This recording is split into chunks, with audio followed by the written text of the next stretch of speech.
Drake takes aim at Kendrick Lamar with AI Tupac and Snoop Dogg vocals on tailor-made So Drake and Kendrick Lamar are beefing. Drake wrote a beef, and he did AI Snoop and AI Tupac talking about how disappointed they are in Kendrick Lamar. He wrote the raps, and then the voices sound perfect. Oh my God. It's unbelievable what's happening. What is wrong with Kendrick Lamar? They're just beef. This rap it's competitive. They beef sometimes. I think Kendrick started this one. Well, hip-hop is an interesting thing because I love hip-hop, but I don't really love bragging. In the realm of hip-hop, rivalries often transcend mere competition, evolving into sagas that captivate audiences and shape legacies. The dynamic between Kendrick Lamar and Drake is a prime example, transitioning from a foundation of mutual respect to a battlefield of lyrical warfare and personal attacks. Let's delve into the intricate chapters of this gripping saga, exploring its nuances and the profound impact it has had on both artists' careers and the hip-hop landscape at large.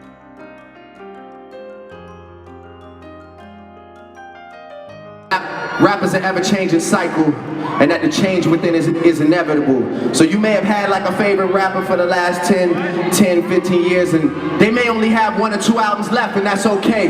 That's just how this shit goes. But I promise you, each and every one of you are responsible for the 4 individuals on this stage, and we will rep for y'all to the day they lay us flat on our back, nigga. What's up?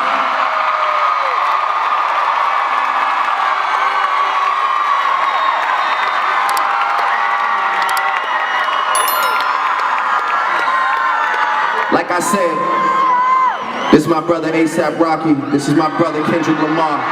This is my brother Chasing Cash. We all ask you just one favor. Y'all keep working on being the beautiful people that you are, and we're gonna keep giving you this music that you love so much. In San Diego, thank you for one of the greatest nights of our lives, and until the next time we see you, take care!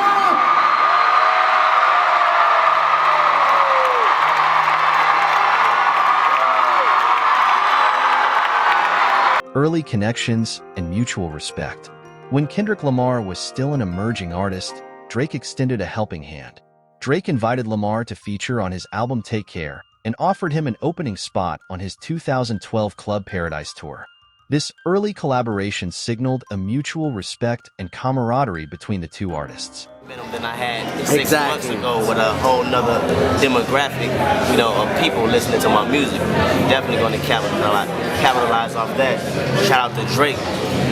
He reached out. How did that happen?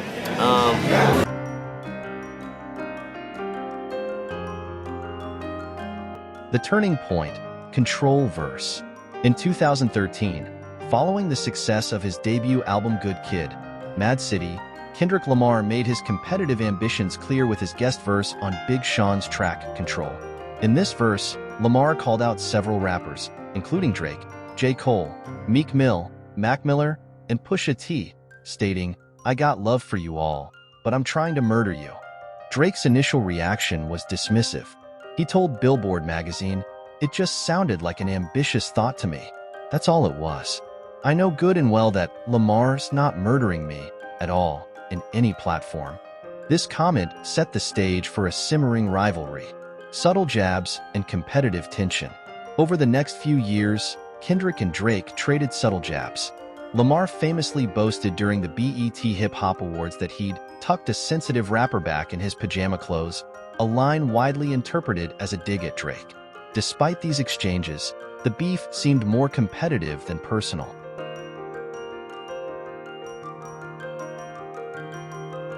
J. Cole's unintended spark. In October 2023, Drake released his 8th album, For All the Dogs, featuring a collaboration with J. Cole called First Person Shooter. In the song, Cole suggested that he, Drake, and Kendrick were the big 3 of current hip-hop. The song topped the US singles chart, becoming a milestone for both Drake and Cole. However, Kendrick Lamar took note of the big 3 reference and wasn't pleased.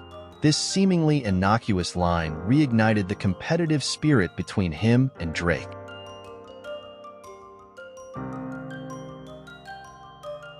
Kendrick's explosive response. In March 2024, producer Metro Boomin and rapper Future released a collaborative album called We Don't Trust You, featuring a hidden verse by Kendrick Lamar on the track Like That. Lamar's verse was explosive, dismissing the idea of a big three and declaring himself the unrivaled leader. He criticized Drake and Cole's verses as insubstantial, comparing himself to Prince and Drake to Michael Jackson. Drake's retaliation.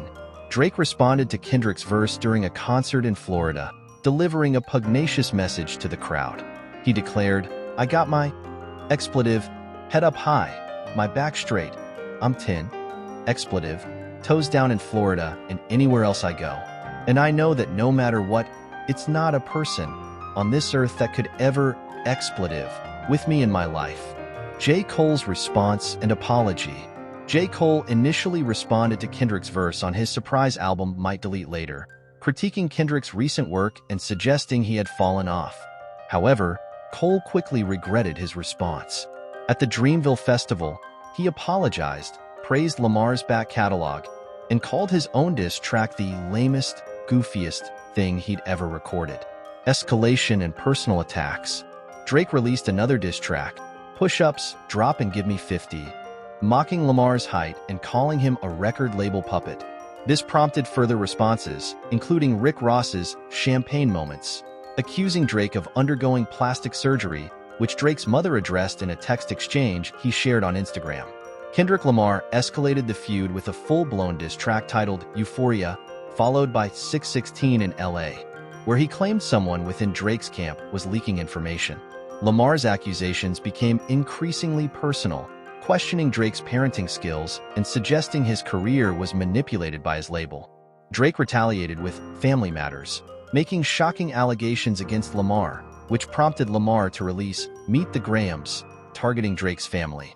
Lamar accused Drake of various personal failings, including having a secret child and addictions. Accusations of underage relationships. Lamar's diss track, Not Like Us, accused Drake of relationships with underage women, to which Drake responded angrily, challenging Lamar to provide proof. Drake suggested that many of Lamar's claims were deliberately fed to him by fake informants.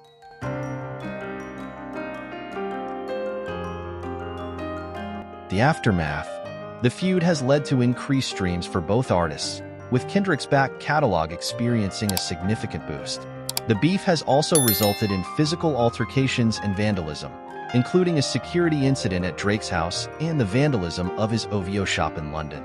Despite the personal attacks and escalating tensions, some listeners and commentators have grown weary of the feud, viewing it as more of a social media spectacle than a genuine artistic rivalry. In conclusion, the Kendrick Lamar and Drake beef has evolved from mutual respect and collaboration to intense rivalry and personal attacks. While the feud has undoubtedly boosted their visibility and streams, it has also revealed the darker side of competitive ambition in the hip-hop industry. Whether either artist can walk away from the feud remains to be seen, but their legacies in hip-hop are undeniably intertwined.